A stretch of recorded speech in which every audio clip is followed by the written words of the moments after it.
മലയാളത്തിന്റെ പ്രിയപ്പെട്ട എഴുത്തുകാരൻ വൈക്കം മുഹമ്മദ് ബഷീറിന്റെ ഓർമ്മയ്ക്കായി ഒരുങ്ങുന്ന സ്മാരകത്തിന്റെ നിർമ്മാണം അവസാന ഘട്ടത്തിലാണ്.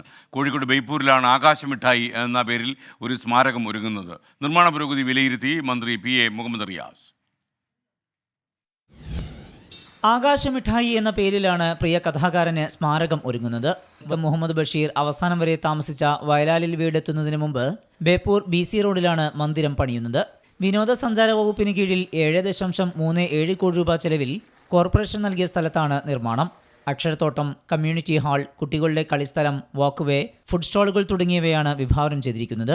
കേരളത്തിൽ നിന്നല്ല, ഇന്ത്യയിൽ തന്നെ ഒരു മികച്ച കേന്ദ്രമായി ഇതിനെ മാറ്റുന്ന നിലയിലേക്കുള്ള പുതിയ സാങ്കേതിക വിദ്യയുടെ സാധ്യതകളെ കൂടി ഉപയോഗപ്പെടുത്തി ആർട്ടിഫിഷ്യൽ ഇൻ്റലിജൻസിൻ്റെ സ്കോപ്പ് കൂടി മനസ്സിലാക്കിക്കൊണ്ടുള്ള ഇടപെടൽ നടത്താനാണ് ഞങ്ങൾ ഉദ്ദേശിക്കുന്നത്. സ്മാരകം യാഥാർത്ഥ്യമാകുന്നതിൽ സന്തോഷമെന്ന് മകൻ അനീസ് ബഷീർ.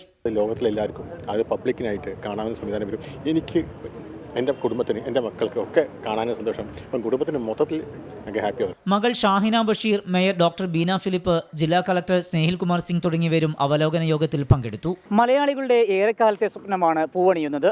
2 ഘട്ടങ്ങളിലായുള്ള നിർമ്മാണ പ്രവർത്തനത്തിന്റെ ആദ്യഘട്ടം ഉടൻ പൂർത്തീകരിക്കും. കോഴിക്കോട് നിന്ന് മുനീഫ് തിരൂരിനൊപ്പം സമീർ സി മുഹമ്മദ്, 24.